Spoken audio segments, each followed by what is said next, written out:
Senhor e Salvador Jesus Cristo. Eu sou o pastor José Marcos. Nesse momento, quero compartilhar com os irmãos uma palavra de fé, uma palavra poderosa, uma palavra que pode mudar o curso de vidas. Amados, em nome do Senhor Jesus Cristo, a paz do Senhor Jesus vos seja multiplicada. Quero pedir para você que estiver vendo esse vídeo, curte, comenta, compartilha, ajude-nos a levar o Evangelho de Cristo para mais pessoas. Eu creio que pode ter uma vida, recebendo esta palavra, possa ser edificada. Vamos estar lendo a palavra agora, em nome de Jesus. A palavra está no livro de Marcos, capítulo 11, a partir do versículo de número 20. O título é O Poder da Fé. E passando eles pela manhã, viram que a figueira secara desde a raiz. Então Pedro, lembrando-se, falou: Mestre, eis que a figueira que amaldiçoaste secou. Ao que Jesus lhes disse: Tende fé em Deus. Porque em verdade vos afirmo que se alguém disser a este monte, ergue-te e lança-te no mar, e não duvidar no seu coração, mas crê que se fará o que se diz, assim será com ele. Por isso vos digo que tudo quanto em oração pedirde, crendo o recebereis, e assim será convosco. E quando estiver orando, se tende alguma coisa contra alguém, perdoai, para que o vosso Pai Celestial vos perdoe as vossas ofensas. Vamos nos deter nessa parte, diz assim: por isso vos digo que tudo quanto em oração pedirde, crendo o recebereis. E assim será convosco. Eu gostaria de falar com cada um sobre a natureza da fé. A fé, ela tem a ver com o fato de acreditar, de ser fiel, de ter fidelidade. Essas palavras no mundo espiritual são sinônimos da certeza de acreditar que alguém vai fazer aquilo que pedimos ou que determinamos. Uma coisa é você orar, outra coisa é você ter uma atitude de fé. Como assim? A palavra aqui refere-se ao fato que Jesus Cristo amaldiçoou uma figueira. O texto diz que Jesus, na palavra do Senhor, diz que Jesus teve fome e avistou um pé de figueira. E se chegou até este pé de figueira, amados. Chegando até a figueira, não achou figo. Então Jesus olhou para a figueira e disse: Nunca mais ninguém coma fruto de ti. Jesus Cristo não orou.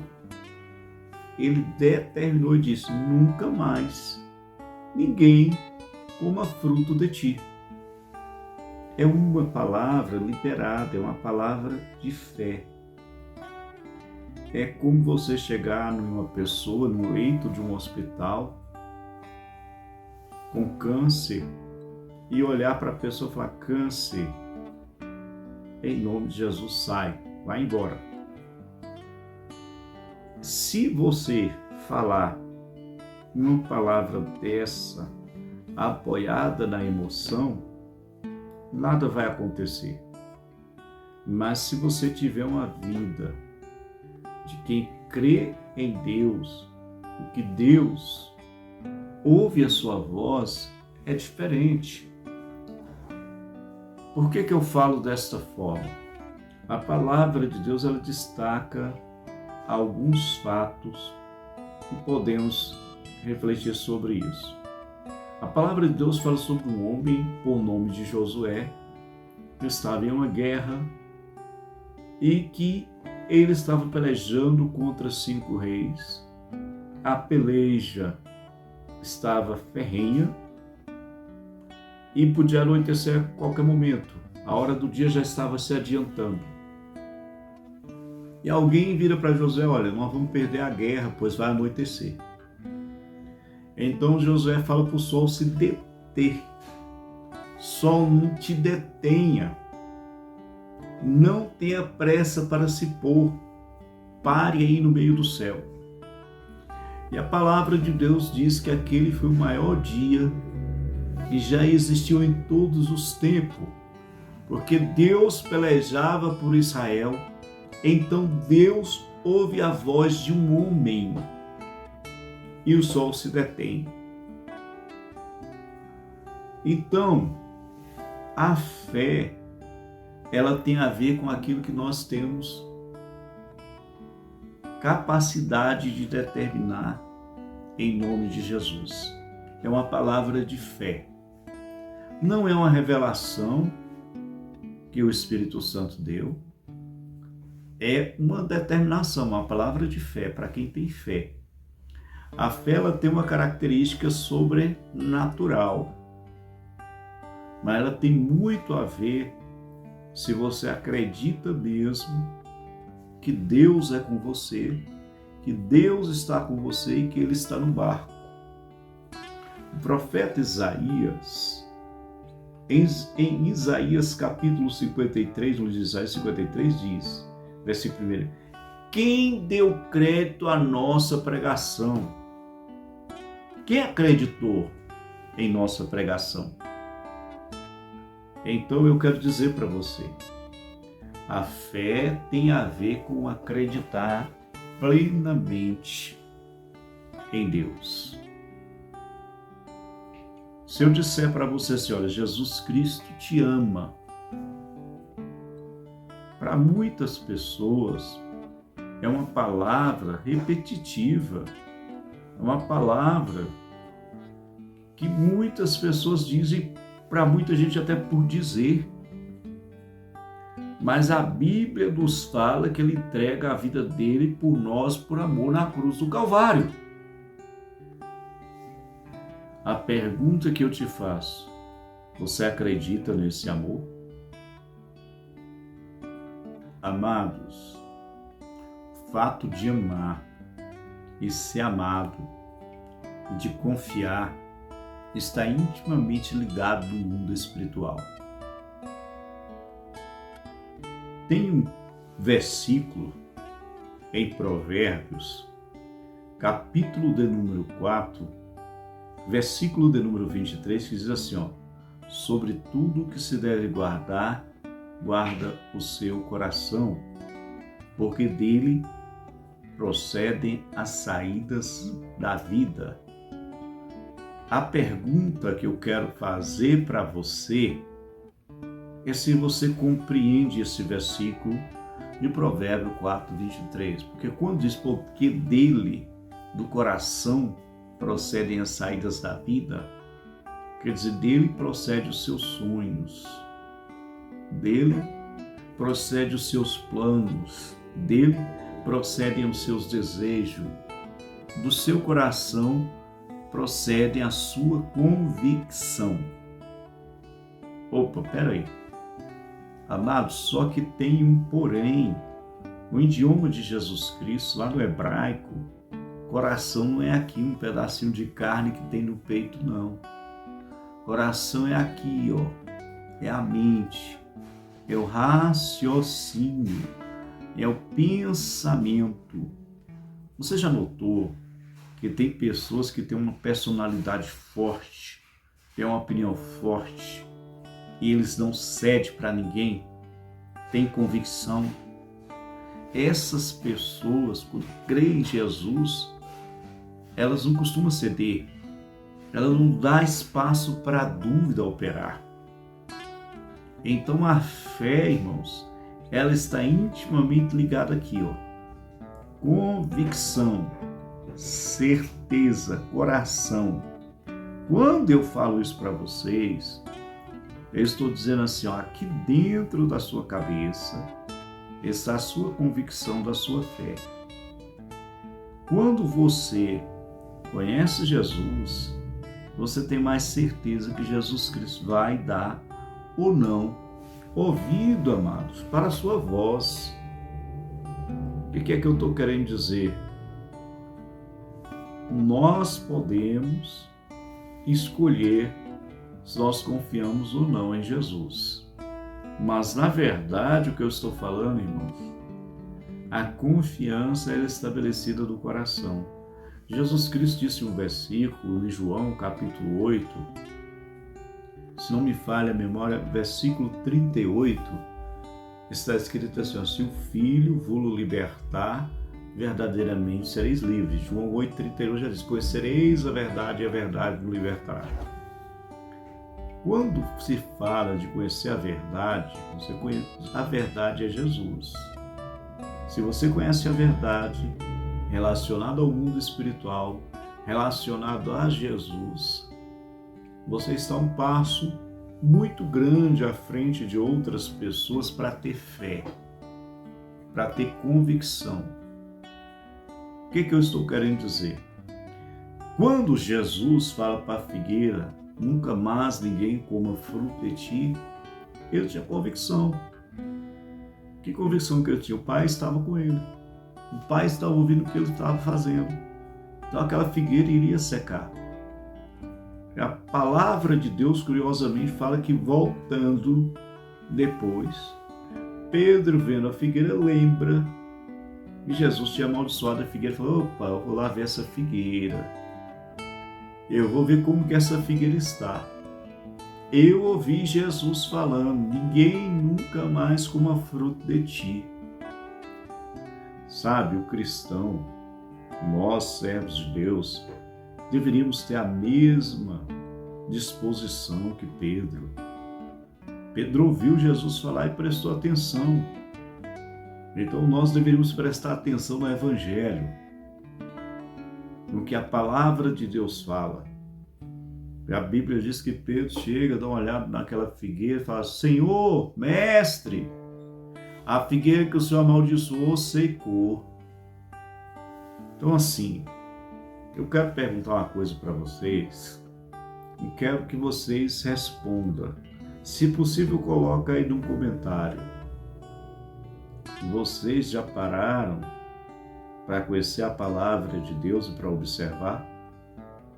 Você tem certeza que você conhece o Evangelho de Jesus? Você já observou as coisas extraordinárias que Jesus Cristo fez e faz? Se fosse para você deixar aqui no comentário, aqui embaixo desse vídeo, um trecho bíblico que você achou curioso, interessante, você deixaria qual? Eu falo dessa forma, amados, porque a Bíblia está dizendo: conhecereis a verdade e a verdade vos libertará. Lá no capítulo 1 do livro de João, versículo 1 diz: e no princípio era o Verbo, e o Verbo estava com Deus, e o Verbo era Deus, e nada do que se fez foi feito sem Ele. Amados, este Verbo é Jesus. E a Bíblia diz que tudo foi criado por Ele. Tudo que existe está fundamentado na pessoa de Jesus Cristo. Ele é o Salvador, Ele é a vida eterna, Ele é o alvo da nossa fé. Não existe outro. Mas, pastor, por que o senhor afirma desta forma, amados? Desde criança, eu venho lendo Bíblia, meditando na palavra de Deus. Tem determinadas coisas que na minha cabeça já é convicção, já é certeza. E é isso que eu estou falando. Você for lá para o livro de Deuteronômio, tem trecho que fala assim: inculca na mente dos seus filhos essas palavras. Insista que seus filhos conheçam o Deus de Israel. Insista que seus filhos conheçam o poder de Deus. Insista que seus filhos tenham uma vida de comunhão com Deus. Quando Jesus Cristo disse: olha, se credes, tudo que pedirem em oração, o recebereis. Amado, a oração, ela é a chave da vitória. Mas é muito importante você identificar na oração para quem você está orando, qual o objetivo dessa oração e qual a sua esperança. Não adianta eu orar se eu não tenho certeza para quem eu estou orando, que esta pessoa que está ouvindo essa oração está prestando atenção na minha voz. A oração, ela tem uma direção, ela tem um caminho, ela tem um objetivo e ela tem um Senhor a quem nós pedimos o favor. É por isso que a Bíblia fala que aquele que se aproxima de Deus é necessário acreditar que Ele é galardoador, que Ele é recompensador daqueles que o buscam. Mas Jesus disse o quê?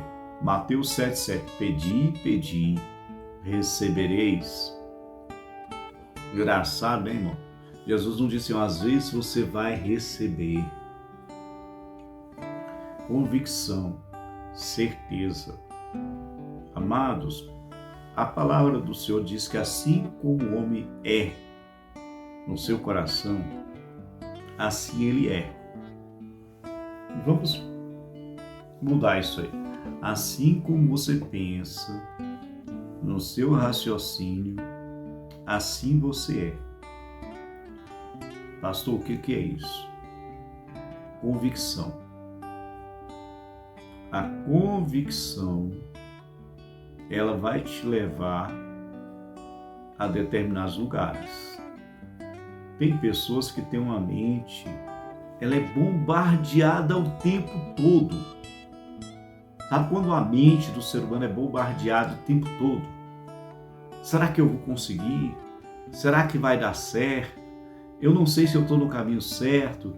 Eu não sei se essa é a atitude certa. Será que eu vou agradar? Será que eu não vou agradar? Será que eu vou conseguir? Amados, a Bíblia diz que Deus não opera na dúvida.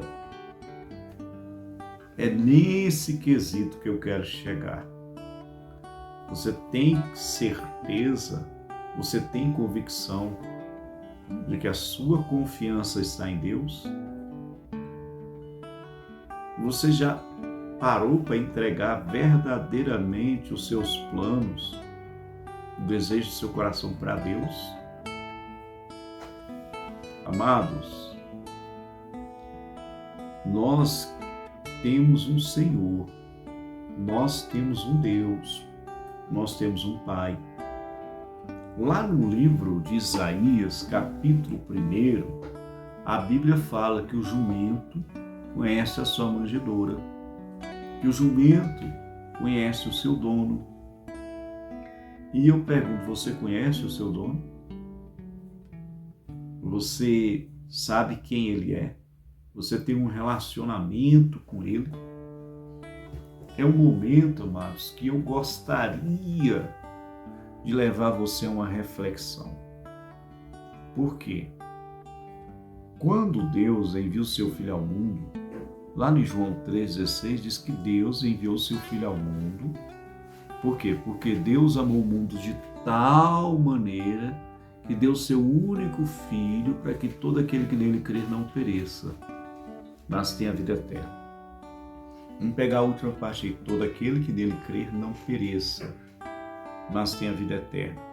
Crer em Jesus, irmãos, entregar a nossa vida, a nossa alma, a nossa esperança na pessoa de Jesus Cristo. Amados, todos nós morremos, mas a fé relacionada a Jesus, como nosso Salvador, como único Deus, como único Senhor, ela tem que ser firme. Ela não pode vacilar. Temos que ter certeza. Eu quero usar um exemplo. Jesus Cristo vai para a cruz ser crucificado. Ao lado de Jesus, 2 ladrões é crucificado, irmãos. O interessante é que um fala, olha, tu que abriste o olho do cego, abriste o ouvido do surdo, fizeste o mundo falar, salva-te a ti mesmo e a nós também. E, de certa forma, amaldiçoava Jesus por não estar fazendo nada. Mas a palavra diz que o outro ladrão tem uma postura diferente. Né? E essa postura do outro ladrão me chama muito a atenção. A postura do outro ladrão demonstra uma certa confiança, uma certa certeza, uma certa convicção que todo cristão tem que ter. Até mesmo no fato de falar assim, eu creio que Jesus me ouve. Vamos ver o que o outro ladrão fala. Olha, nós que estamos sendo crucificados, nós dois, merecemos o castigo que estamos recebendo. Agora este aí nada fez para estar sendo crucificado. E a palavra diz que nesse momento ele olha para Jesus e diz, Senhor, quando entrares no seu reino, lembra-te de mim. Amados, que frase tremenda, que frase repleta de verdade, que frase que traz uma glória única que só Deus tem. Mas incrível, irmãos, é a resposta de Jesus. Olhando para aquele ladrão, diz para ele, ainda hoje tu estarás comigo no paraíso. Amados, eu quero fazer uma pergunta. Morto tem reino? Morto é rei? E morto pode garantir para alguém dizer, ainda hoje tu estarás comigo no paraíso? Jesus Cristo estava morrendo. O ladrão estava morrendo. Qual esperança aqueles dois tinham?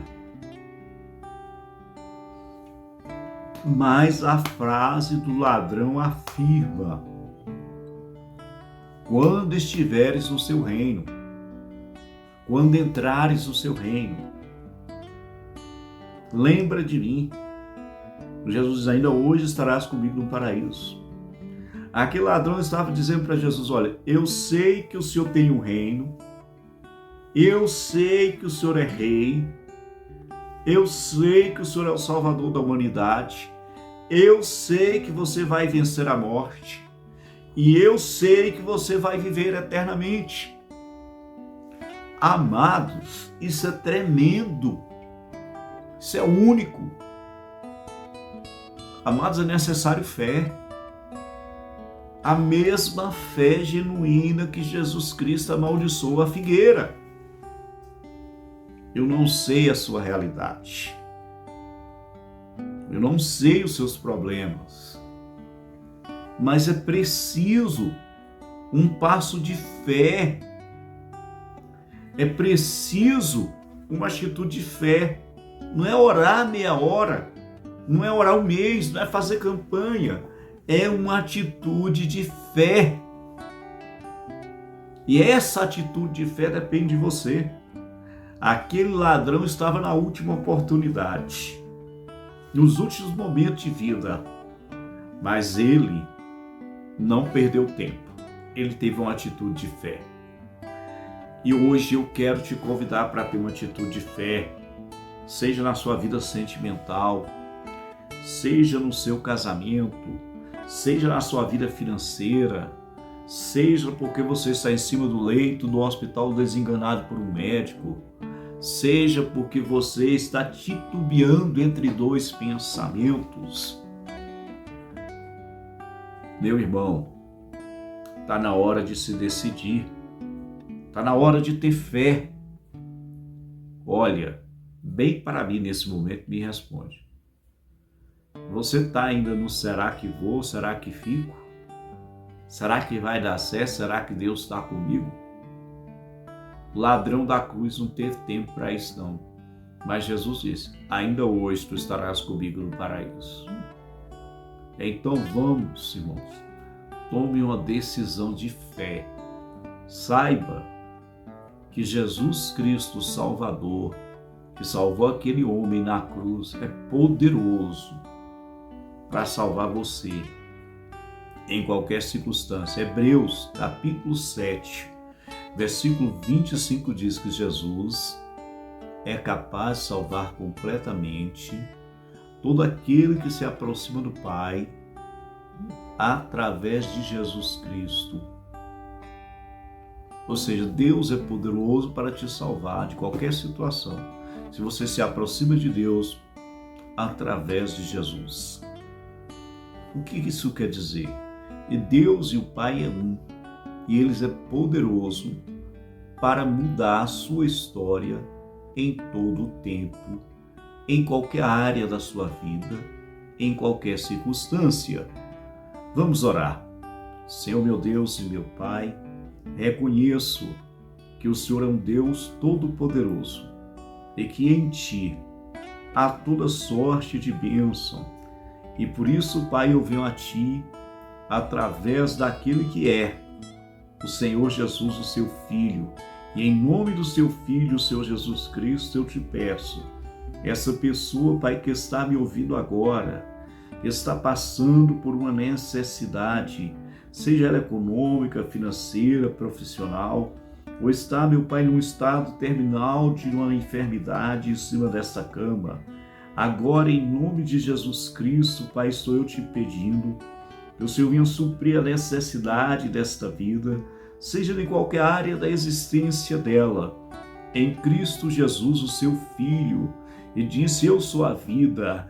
Você que está quase morto em cima desse leito, receba aí a vida que vem de Jesus Cristo, receba aí a saúde, receba aí a presença do Espírito Santo de Deus.